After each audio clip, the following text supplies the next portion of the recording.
This morning, we are looking at a memoir that mixes investigative journalism with the author's personal story. Angela Sterritt is an award-winning journalist who is sharing elements of her struggles, her triumphs, while digging deeper into the push for justice for missing and murdered Indigenous women and girls. Angela is a member of the Gitxsan Nation, and she joins us in studio this morning. Great to have you here. Thank you so much for having me. The book, congratulations, by the way, it is a powerful story. It's called Unbroken. There are many reasons why that title is appropriate here. You saw yourself in some of the women, and in fact, you say, this could have been me. You have been vulnerable. You've lived on the streets, starting from a young age. Talk to me about your decision to include your story as part of your investigation, because that's a big choice as a journalist. Absolutely. We're told not to navel gaze. We're told not to put ourselves in the story ever and have that distance. And one of the things my agent and my publisher constantly said was you have to put yourself in the story, because this will help people to build compassion. So it's one thing to say, you know, she lived in SRO, she navigated the streets, she navigated those difficult waters, but it's another thing to shine a light on the entire picture from my point of view. You know, I've lived in SROs, I've lived under bridges. Single room only, right? Hotel room, SRO? Single room occupancy, right. Hotel rooms, which I don't know if people are aware of this, but a lot of children in the foster care system in Canada are placed in hotels when there's no other option for them. That's something that I can relate to. So me putting myself in the story, I believe, allows people to have some compassion for Indigenous women who are vulnerable and are facing violence in Canada. One of the reasons I'm glad that you put this in there is because it informed how you reported as well, because you were in newsrooms, like at every of the major networks in this country, and you saw how the story was and was not being covered, that it was dismissed oftentimes. And you were able to, without saying anything in the newsroom, saying this is important, this relates to people, because you had lived this.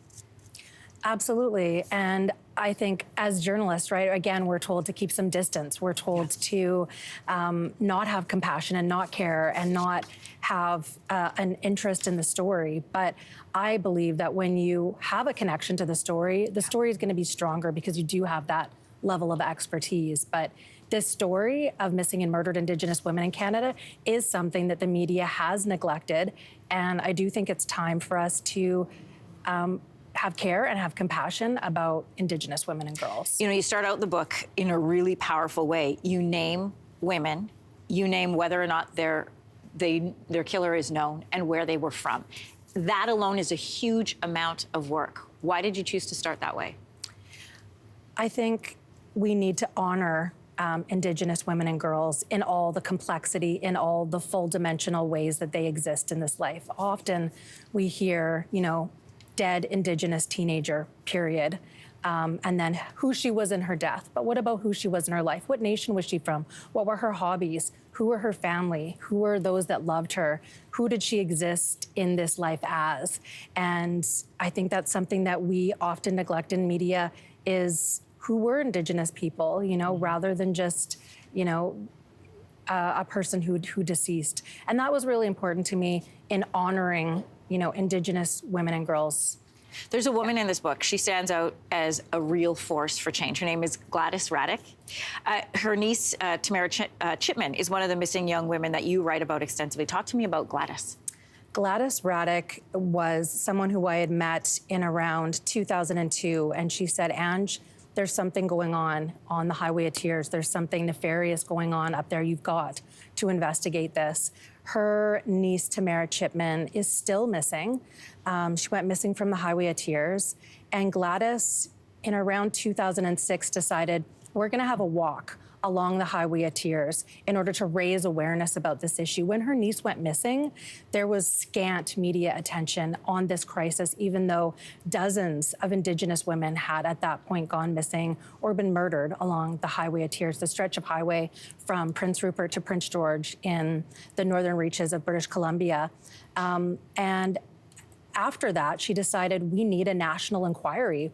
And it was Gladys and many other family members who said, we need to have all eyes on this. We need to call this what this is, a national crisis, but also a genocide.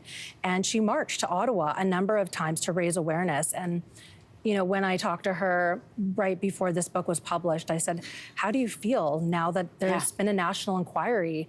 And she looked at me and said, Ange, we've been fighting for this for many, many years, and it is time. And she was very grateful. But the main point she wanted to raise with me was that finally, this is being called a genocide. The book is called Unbroken. Angela Sterritt, I want to thank you for the stories that you've included and helping to make even stronger connection points. Thanks for being Thank you with so us much today. for having me. Hey, thanks for watching. If you liked this, be sure to subscribe here, or you can check out more Your Morning videos right here.